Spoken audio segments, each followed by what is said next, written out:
तो दोस्तों आपका हम वनों के बारे में पढ़ रहे थे। वनों का वर्गीकरण हमने पढ़ा। वनों का वर्गीकरण अलग अलग प्रकार से हमने पढ़ा। उर्वरता के लक्षणों के आधार पर हमने पढ़ा। इसके अलावा हमने उनका वर्गीकरण जो है प्रशासनिक दृष्टि से पढ़ा। तो अब हम वनों का जो है चैप्टर उसको आगे बढ़ाते हैं। वनों का प्रशासनिक दृष्टि एक बार और देख लेते हैं हम। प्रशासनिक दृष्टि से वनों का वर्गीकरण, प्रशासनिक दृष्टि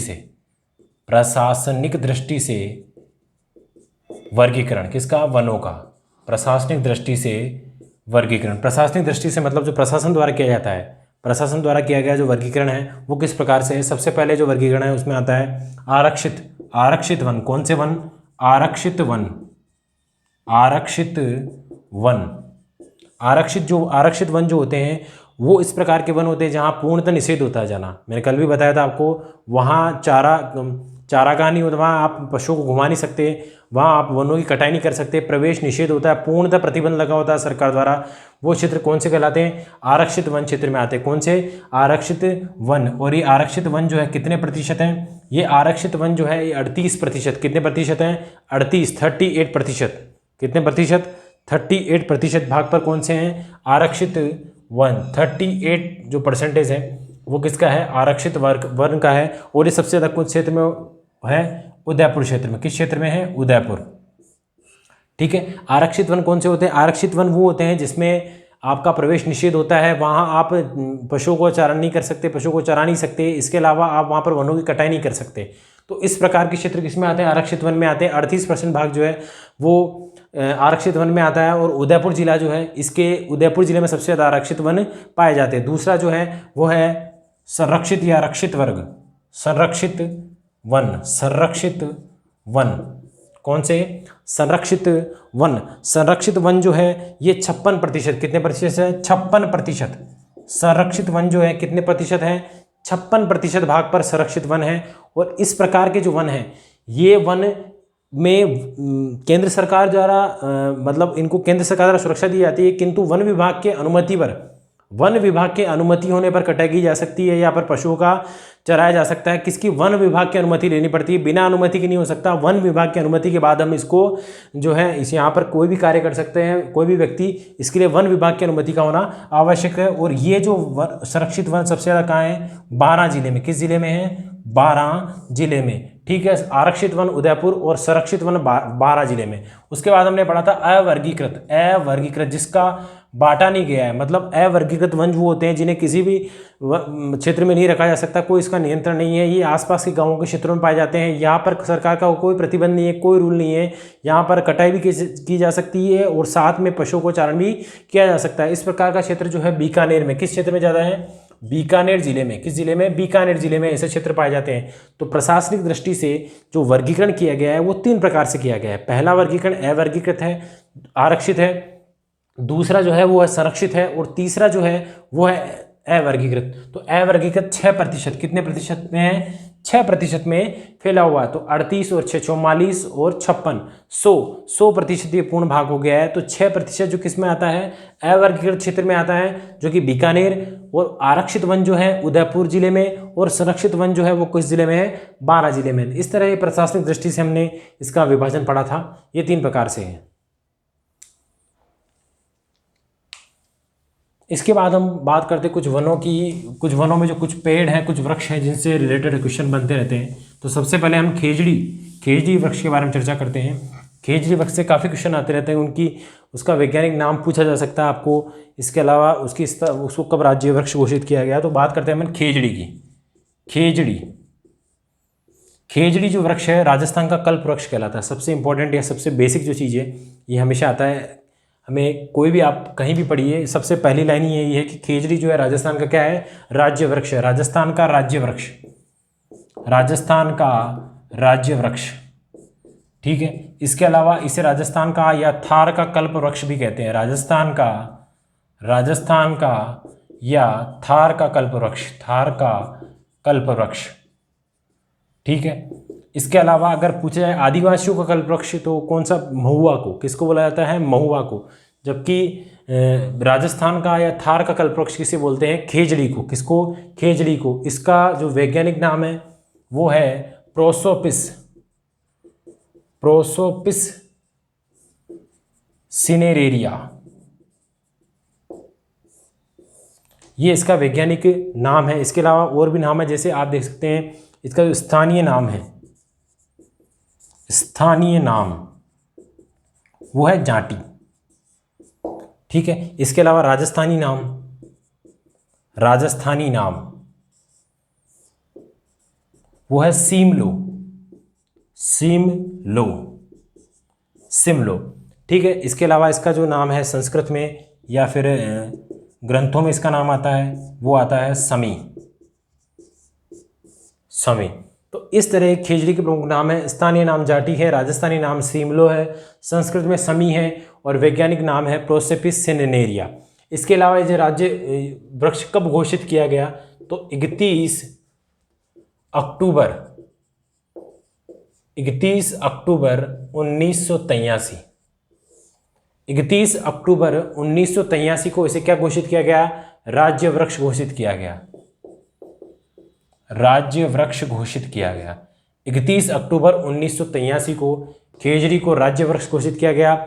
आपको एक आइडिया दे सकता हूँ याद करने के लिए, 31 अक्टूबर आप यहाँ से ले सकते हैं 3 और 1, 31 अक्टूबर, ठीक है, और 8 मतलब अक्टूबर, तो इस तरह से आप 9 मतलब अक्टूबर, ठीक है, तो इस तरह से आप इसे याद कर सकते हैं। 31 अक्टूबर 1983 को जो है राज्य वृक्ष इसे घोषित किया गया। इसके अलावा 1988 में, कब, 1988 में 50 पैसे का डाक टिकट, 50 पैसे का डाक टिकट किस पर, खेजड़ी पर, 50 पैसे का डाक टिकट खेजड़ी पर घोषित किया गया। ठीक है, राजस्थान का राज्य वृक्ष, राजस्थान का या थार का कल्प वृक्ष प्रोसेपिस सिनेरिया, स्थानीय नाम है अब जाटी, राजस्थानी नाम सीमलो, संस्कृत का नाम है शमी। इसके अलावा 31 अक्टूबर 1983 को इसे राज्य वृक्ष घोषित किया गया और 1988 में 50 पैसे का इस पर डाक टिकट खेजड़ी के वृक्ष पर घोषित किया गया। इसके अलावा एक और आता है 12 सितंबर की डेट, कौन सी डेट, 12 सितंबर 1978, 12 सितंबर 1978 खेजड़ी दिवस, 12 सितंबर 1978 को तब से ये खेजड़ी दिवस के रूप में मनाया जाता है। ठीक है, और 1994 1994 से पुरस्कार दिया जाता है खेजड़ी पुरस्कार। ठीक है, अमृता देवी पुरस्कार, अमृता देवी पुरस्कार कब से दिया जा रहा है, 1994 से। और सबसे पहले किसको दिया गया, गंगाराम बिश्नोई को, सबसे पहला पुरस्कार किसे दिया गया, गंगाराम बिश्नोई को,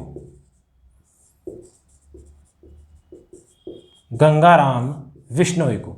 ठीक है, ये खेजड़ी के बारे में कुछ जानकारी है। 12 सितंबर 1978 खेजड़ी दिवस, 1994 से अमृता देवी पुरस्कार दिया जा रहा है, जो सबसे पहले किससे दिया गया, गंगाराम बिश्नोई को। 1988 में 50 पैसे का डाक टिकट किस पर, खेजड़ी के वृक्ष पर जो है स्टार्ट किया गया। इसके अलावा खेजड़ी जो है उसकी पत्तियां जो होती है उन्हें किस नाम से, पत्तियां बुलक को कहा जाता है लूम, लूम, पत्तियों को क्या कहा जाता है, लूम। और फली जो है उसको बोलते हैं सांगरी, क्या बोलते हैं, सांगरी, फली को क्या बोलते हैं, सांगरी। राजस्थान का राज्य वृक्ष है, राजस्थान या थार का कल्प वृक्ष है, प्रोसेपिस सिनेरिया इसका वैज्ञानिक नाम है, स्थानीय नाम जाटी, राजस्थानी नाम सीमलो, संस्कृत का समी। 1994 से अमृता देवी पुरस्कार गंगाराम बिश्नोई को, सबसे पहले किसे दिया गया, गंगाराम बिश्नोई को। और 1988 से 50 पैसे का डाक टिकट खेजड़ी, ठीक है, 31 अक्टूबर 1983 को इसे राज्य वृक्ष घोषित किया गया। इसकी पत्तियां जो ऐसे लूम कहते हैं और जो फली है इसे क्या कहते हैं, सांगरी।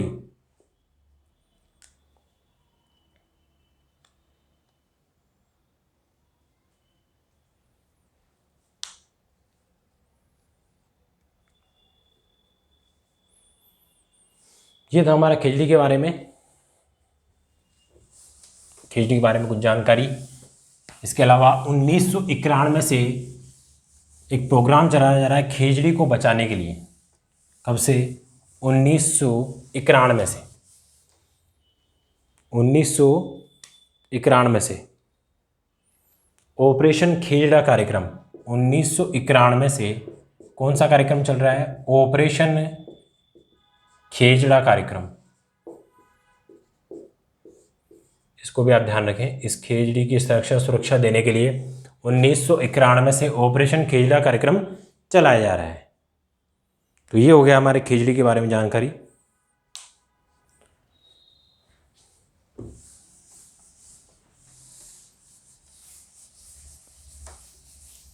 इसके बाद रोहिड़ा, इसके बाद हम पढ़ते हैं रोहिड़ा। रोहिड़ा, रोहिड़ा जो है, रोहिड़ा जो है वो राज्य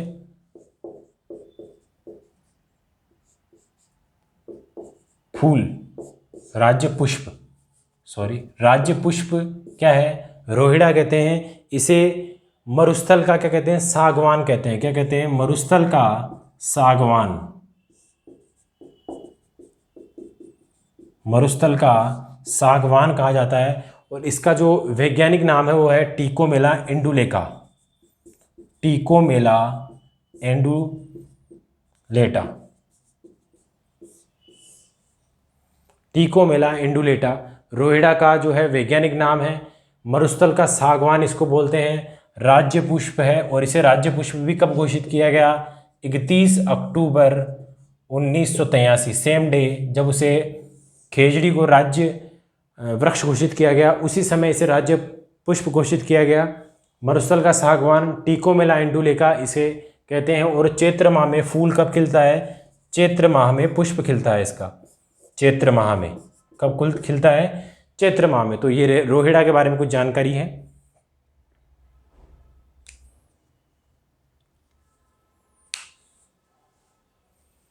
इसके बाद हम बात करते हैं ढाक या प्लास। प्लास का वृक्ष या ढाक,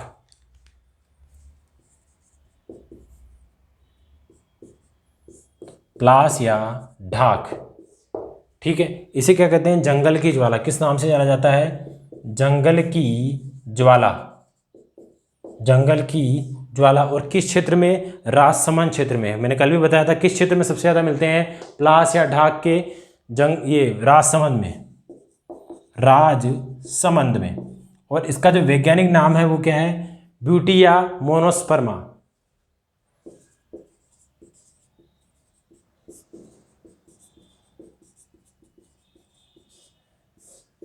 ब्यूटिया मोनोस्पर्मा। प्लास या ढाक जिसे जंगल की ज्वाला कहते हैं क्योंकि इसके जो वृक्ष की बनावट होती है इस प्रकार है कि कोई वृक्ष जल रहा हो। ये किस क्षेत्र में, राजसमंद में सबसे ज़्यादा मिलते हैं प्लास या ढाक के वृक्ष। इसके अलावा इसका जो वैज्ञानिक नाम है वो है ब्यूटिया मोनोस्पर्मा।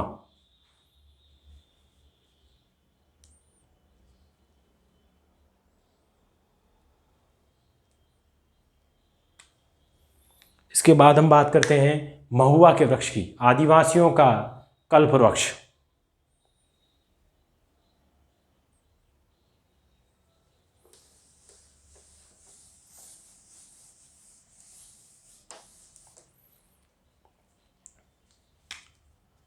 महुआ, महुआ जो है उसे कहते हैं आदिवासियों का कल्प वृक्ष, आदिवासियों का कल्प वृक्ष, ठीक है। और इससे शराब मिलती है, उसे बोलते हैं मावड़ी। उस शराब को क्या बोलते हैं, मावड़ी। ये डूंगरपुर, बांसवाड़ा इन क्षेत्रों में मिलता है। महुआ का पेड़ आदिवासियों का ऐसा कल्प वृक्ष कहते हैं। और मावड़ी शराब जो बनती है उसे बोलते हैं मावड़ी शराब। महुआ का पेड़ आदिवासियों का कल्प वृक्ष और शराब जो है वो है मावड़ी शराब, महुआ का पेड़।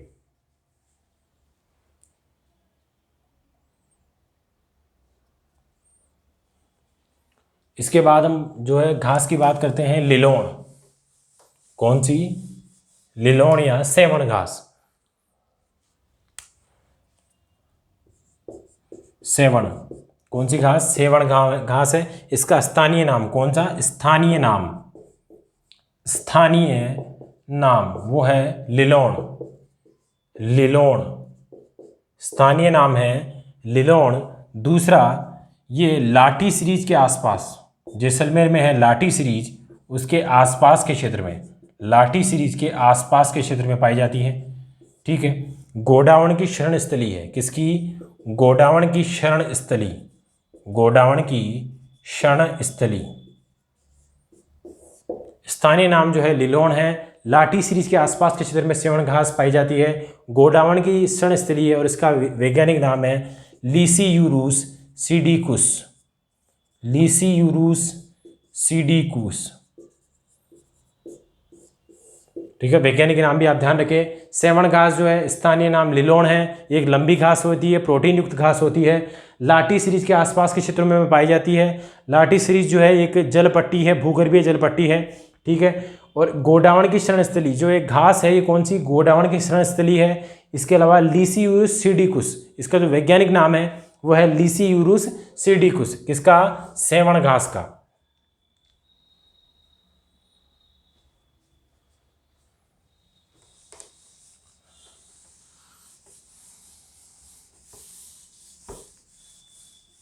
इसके अलावा एक है खस। खस जो है वो भरतपुर, खस घास जो है वो किस क्षेत्र में पाई जाती है, भरतपुर की तरफ पाई जाती है। और किसके लिए, इत्र बनाने में, इत्र बनाने के काम में आती है।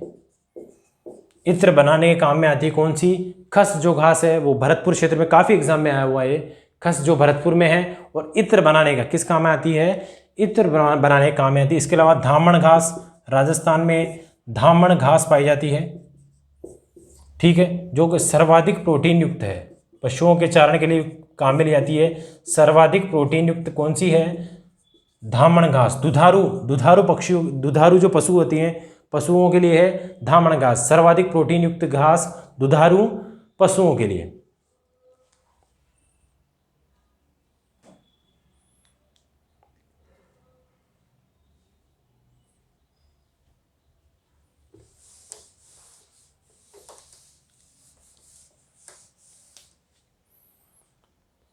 ये हमारे कुछ वृक्ष थे। इसके अलावा एक और बात कर लेते हैं अपन तेंदू के बारे में। किसके बारे में, तेंदू।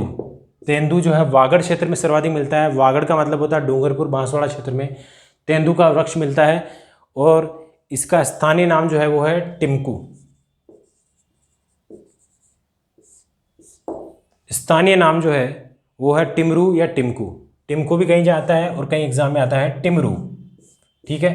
तेंदू जो है ये वागड़ क्षेत्र में, इसलिए इसे क्या कहा जाता है, वागड़ का चीकू। वागड़ का चीकू। तेंदू जो है ये, इसका जो है स्थानीय नाम टिमकू या टिमरू है, स्थानीय नाम, ठीक है। और इसे क्या कहा जाता है, वागड़ का चीकू। इसे वागड़ का चीकू कहा जाता है।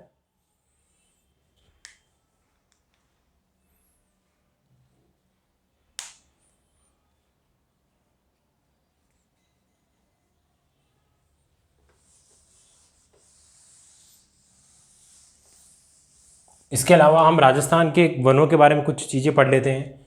सबसे पहले लॉर्ड डलहौजी ने, किसने, लॉर्ड डलहौजी ने वन विभाग की स्थापना की। लॉर्ड डलहौजी ने वन विभाग की स्थापना की। किसकी, वन विभाग की। लॉर्ड डलहौजी ने वन विभाग की स्थापना की। सबसे पहले लॉर्ड डलहौजी जो थे उन्होंने वन विभाग की स्थापना की 1954 में। लॉर्ड डलहौजी ने वन विभाग की स्थापना, कई किताबों में 1953 है और कहीं में 1954 है। 1953-54 में लॉर्ड डलहौजी ने किसकी स्थापना की, वन विभाग की स्थापना की। प्रथम राष्ट्रीय वन नीति, अगर केवल ऐसा आता है प्रथम राष्ट्रीय वन नीति, प्रथम राष्ट्रीय वन नीति, तो हमें बताना है 1894 में, आज़ादी से पहले। प्रथम राष्ट्रीय वन नीति 1894 और आज़ादी, स्वतंत्रता के बाद, स्वतंत्रता के बाद राष्ट्रीय वन नीति, ठीक है। ये जो वर्ष है इनको आप याद रखें। लॉर्ड डलहौजी ने वन विभाग की स्थापना कब की, या तो 1953 आएगा या 1954 आएगा। प्रथम राष्ट्रीय वन नीति 1894 में हुई। स्वतंत्रता के बाद राष्ट्रीय वन नीति, स्वतंत्रता के बाद 1952 में, कब, 1952 में। राजस्थान का जो वन विभाग है वो 1949 और 50 में, वो भी ऐसे काफ़ी किताबों में ऐसे लिखा हुआ है 49 और कुछ में 50, तो हमें याद रखना है राजस्थान में वन विभाग की स्थापना 1949 और 50। अगर एक आता है, वैसे 1950 है, ज़्यादातर बुक में मैंने देखा 1950 है, लेकिन कुछ किताबें हैं 1949 भी है। तो 49-50 में किसकी, राजस्थान वन विभाग की, राजस्थान वन विभाग। ऐसे क्वेश्चन में आप टेंशन बिल्कुल मत लीजिए, ऐसे कंफ्यूज कभी नहीं करेंगे। 49 और 50 दोनों कभी नहीं देंगे। ऐसे किताबें, यूनिक किताबें जो काफ़ी पॉपुलर किताबें हैं, उनमें भी 1949 और 50 दोनों दे रखा है, तो आपको कंफ्यूज नहीं होना है और टेंशन नहीं लेनी, आपको याद रखना है 1949-50 में राजस्थान वन विभाग की स्थापना की गई। राजस्थान वन विभाग की स्थापना हुई। राजस्थान वन संरक्षण अधिनियम 1953। अधिनियम कौन सा? राजस्थान वन संरक्षण अधिनियम कब आया? 1953 में। राजस्थान वन संरक्षण अधिनियम 1953।